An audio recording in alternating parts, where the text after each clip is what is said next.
I'm trying something new. I got a new thing to hold my camera. I don't know how to focus it in. I need a tablet or something over I can see to get it focused. But I think it's okay. We're gonna try it. I got a couple of pieces of some painted buffalo here. And we're gonna work over it.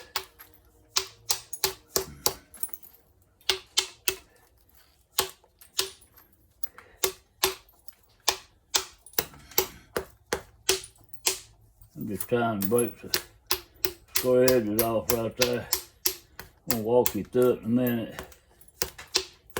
Just kind of hitting straight down. There we go. I hope this shows up. Won't be the first time I'm wasting my time if it don't. All right, I'm gonna hit straight on this edge here and raise this edge up. And when I raise it up, I'm gonna get it above the center line. If you don't know what the center line is in flint knife, you need to look it up. Because when I turn it over, it's now below the center line. The center line is an imaginary line through the middle of this point. And that would be above it, and that would be below it. You always hit below it. Now, sometimes, if you watch any of my videos, I talk about hitting above the center line to get a hinge or something out. But it's a different way of doing it to keep from breaking it. I hit straight down like and back this way, like I'm doing here just to show you. But anyway, realistically, in a perfect situation, which you don't ever have in flint knifing, break over grinding would be about as close to being a perfect situation to grind all the problems out. But in a perfect situation, you shouldn't have to hit above the center line.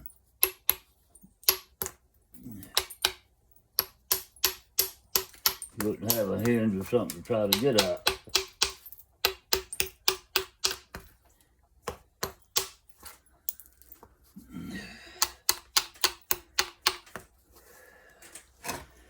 What I'm trying right now is get a little hump out right there like that.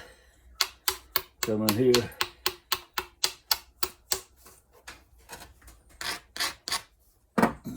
Drive one across there.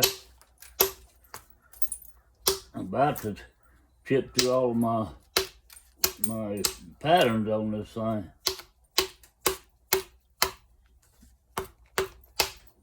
The pattern wasn't on this outside part. It's underneath here. Turn it over so you can see it. Pattern wasn't there. All little polka dots and all on this side. But that's the side I need to remove the material and thin down. So I'm gonna lose them. Most of them. Yeah.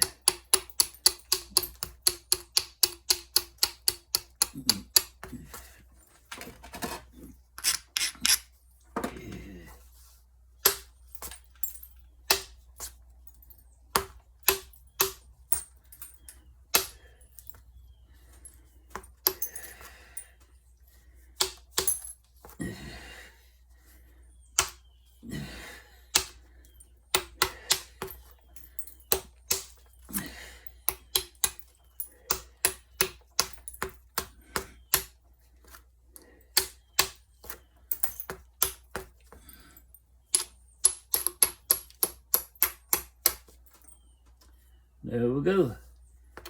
Do a little more right here. We'll have a nice preform. Be ready to pressure plate.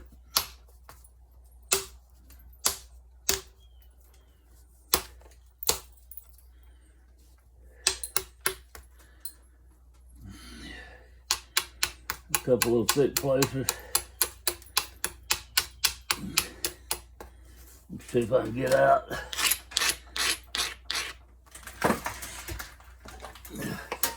use a little smaller cap and get in these areas. Reach them better.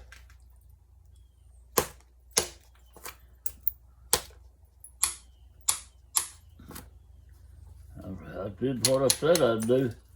I reached them better. That's all I did. I didn't get it out. Sometimes it's a lot easier to talk about and do it.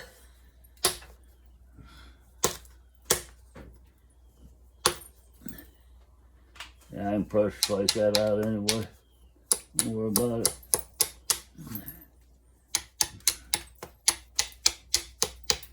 It's like I'm gonna make a drill instead of arrowhead. I'm getting some arrow.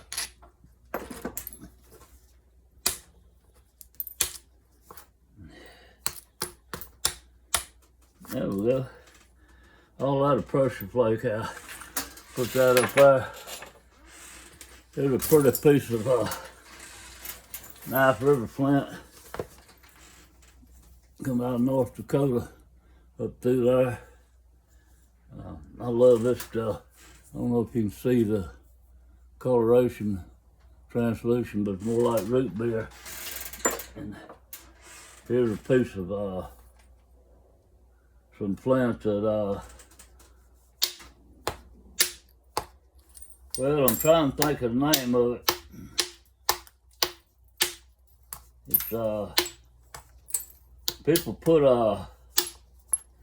acid or something on it.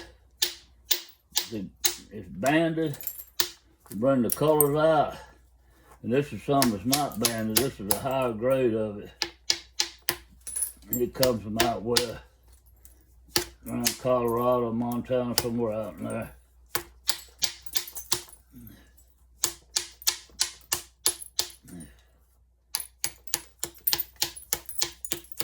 What I call the low grade of it has the stripes in it, sort of like a tiger. And you soak at the stripes, and they show up real good. Ordinarily, if I wasn't so old and dumb, I could remember the name of the rock.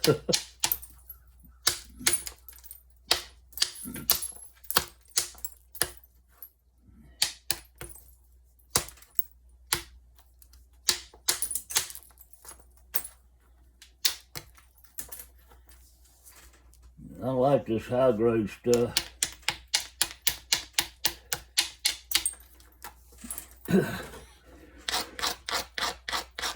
Excuse me. And this has been heat treated.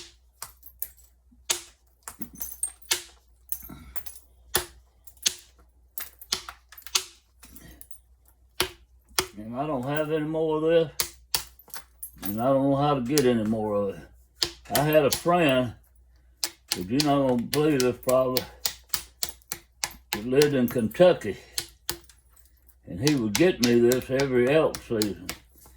He was retired school teacher, and he'd go out there and he would guide elk hunting. He knew some outfitters, and he hunted with them for years, hunted elk out there. And he talked them into using him to help guide, and he'd stay out there weeks at a time. And they would be in Montana and Colorado and Wyoming and different states. And I don't know, it's come out of one of those states. In fact, he told me it was right where two states joined, if I remember right, and it was in a river.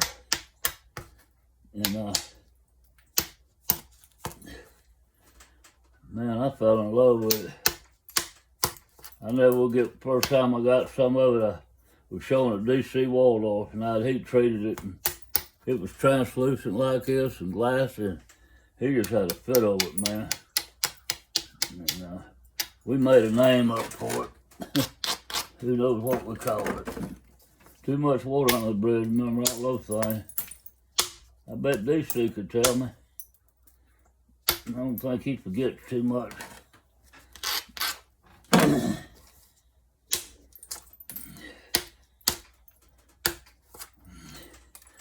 Another nice preform. All right, here's a bigger piece. we're gonna go to a bigger knocker. This piece of black Georgetown here, I like black Georgetown.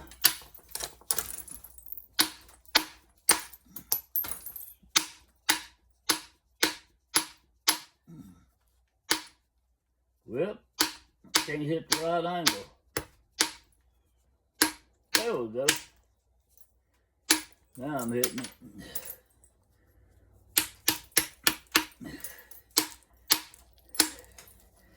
You gotta hit the angle that it's coming off of here most of the time.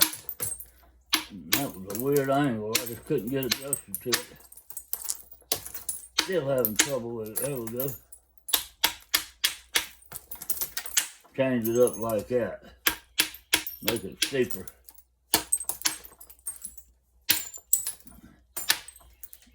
There we go.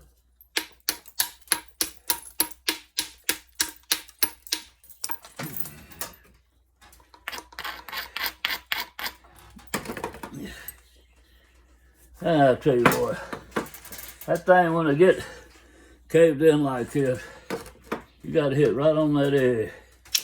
You do a lot better with a solid billet than trying to hit right on that edge like that. I'll work it down, then go back to my bopper.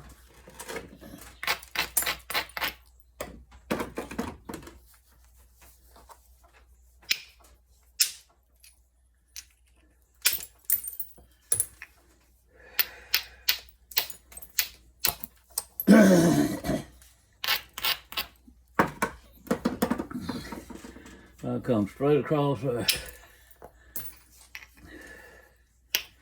It did not make it. I'm gonna tell you why it didn't make it. My angle had an overhang in it. It was bent over like this, had air under it.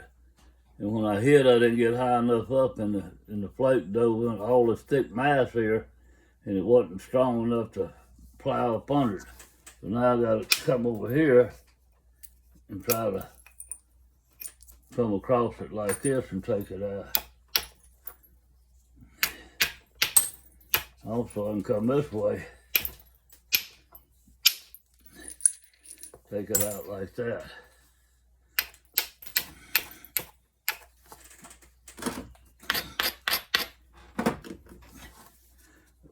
Trap right there. Don't think it's going to hinder anything. Still see where it kind of dipped in there, but I think just get it out real easy.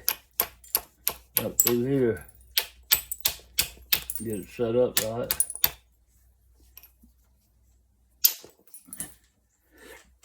Yep.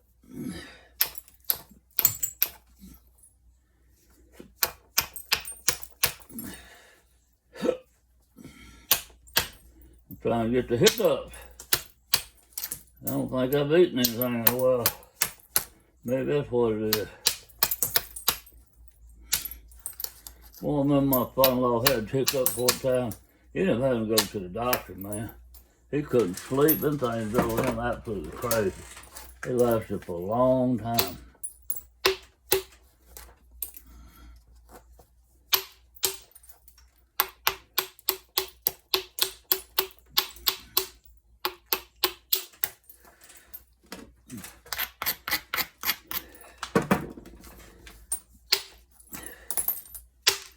Trying to thin the base here.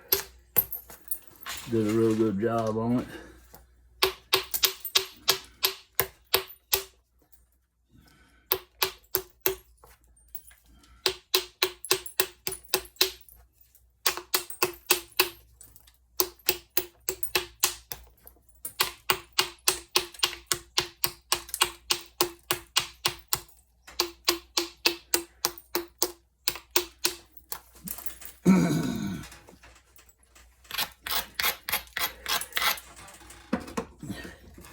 Hit right here on the point. It's low here. I'm gonna skip up here where it's high. Take that piece high. Take that piece high. It's got a little overhang on it. I'm gonna hit this way to bring it up, put some convexity under it. Gotta start to make convexity. like it's going up a hill. Now we're gonna come back and get this center line down below. Grind it good. If your aim's right, hit right there, go across there, go across there, go across there. That turned out real good.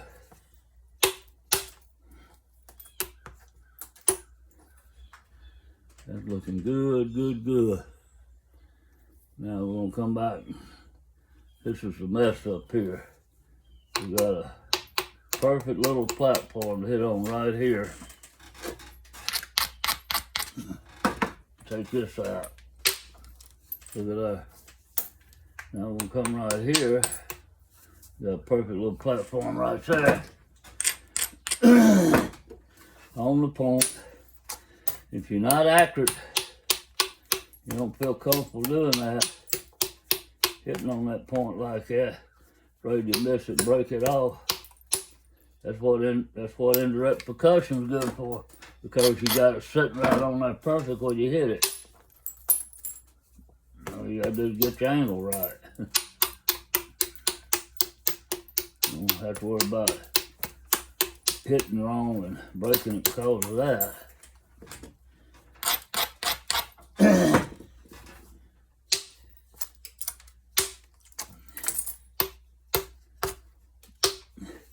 I hit too high up right here and look at it and break it. That's what I'm talking about using indirect. You don't make errors like that. I'm just gonna trim the edge. I hit too far towards the middle. Want to trim the edge like that.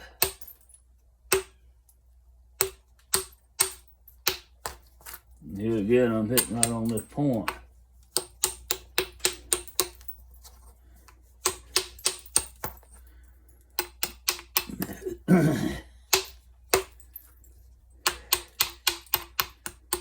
All I'm doing now is chopping down, skimming the edge, making it thick, and turning it below the center line like it right there.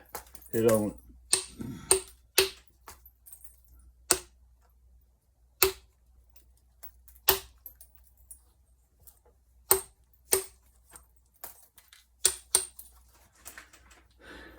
Well, that looks good. I'm down there work on this base.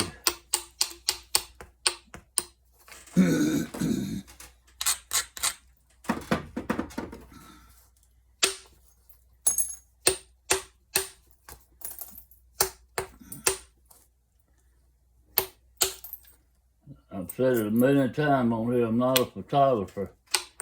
And I apologize for the quality of this if it's not better than what I've been doing. And what I've been doing it's not been that great. Any little improvement would help. You don't want to make it worse. Well, that's good. That's real good.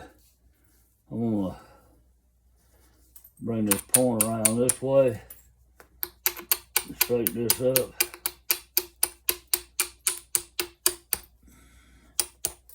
And I'm gonna take this little bopper, hit right there. Boy, I took that hinge and everything out perfect, man. Look how good that did. All right, let's come around here, straighten some of this up.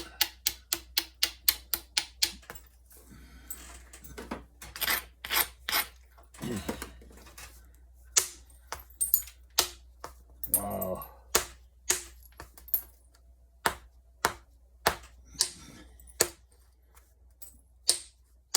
Missing. Can't hit one ring.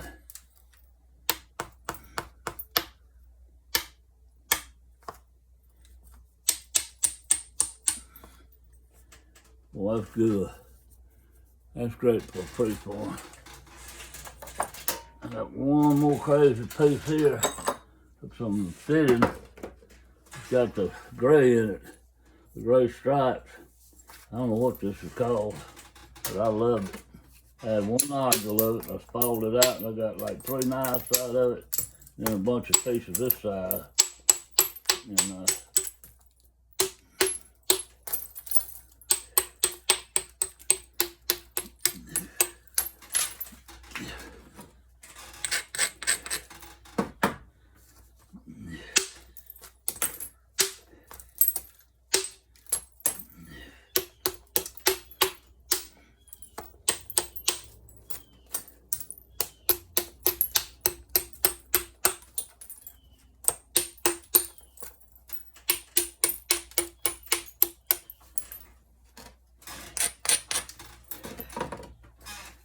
I told somebody I wanted them to make something for me and do the best I could at it. Basically didn't mind paying a little extra money. And that person made it and didn't charge me anything up front. Said they'd send me a video of it or a picture of it when they get through. And if I wanted it, fine. And they made it and they sent me a video or a picture of it. And I didn't like it. I would say, I don't care for that. It really wasn't what I wanted. But I appreciate it. Do you anything for trying, or you want to try again, or anything like that. But I would communicate. Communication is what I'm talking about. But if that guy sent me a video of it, some pictures to my cell phone and to my messenger on Facebook,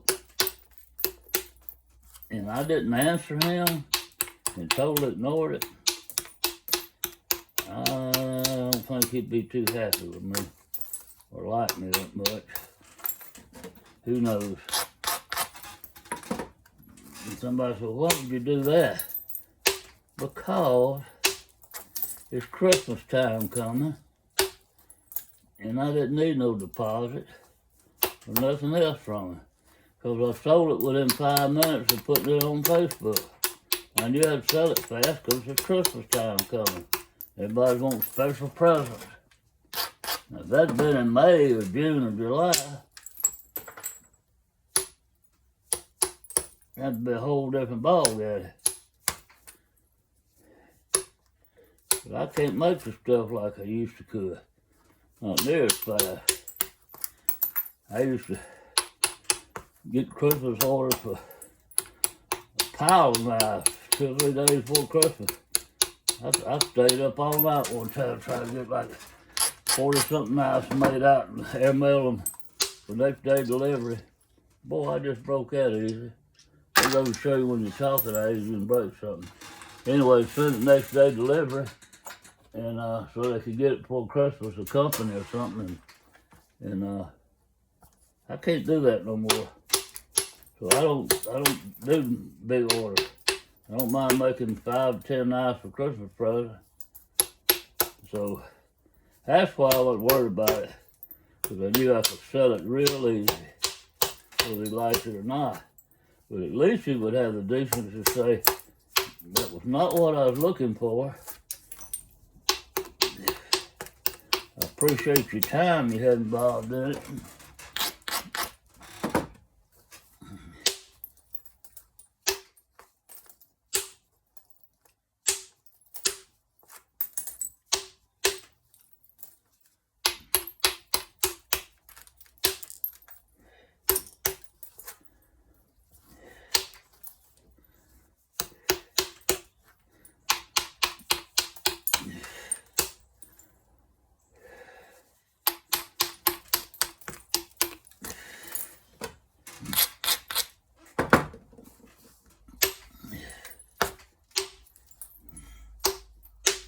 This is how I broke that piece of obsidian just then. It was so pretty. I was gonna make a small knife out of it. I was hitting it on the end like that, and I didn't have it supported. I'm sitting there thinking about what I was talking about and got my mind off of what I was doing. Old saying goes, you can't chew gum and walk at the same time. Well, that's me. I gotta think about what I'm doing.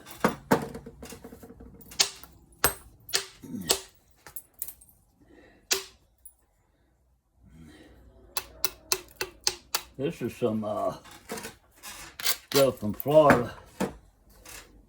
And I think it's a low grade of coral that runs to an extremely high temperature. I could be wrong. It could just be some coastal chert, East Coast chert, or whatever they want to call it. But I'm almost positive it's a low grade of coral.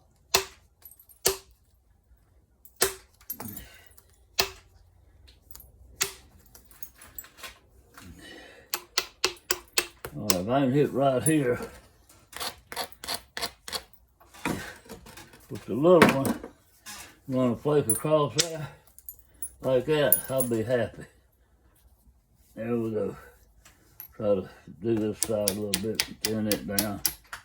It's pressure flaking ready now. But we're gonna try to take this hump out across here. If I can hit the thing, I did pretty good. Go this way.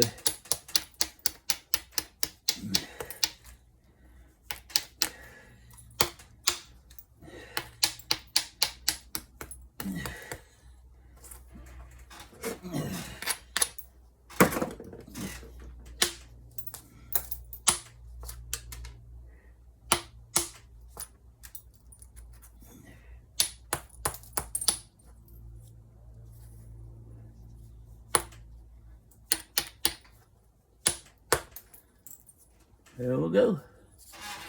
I'm gonna watch this now, see how it turned out. I hope y'all have a blessed day.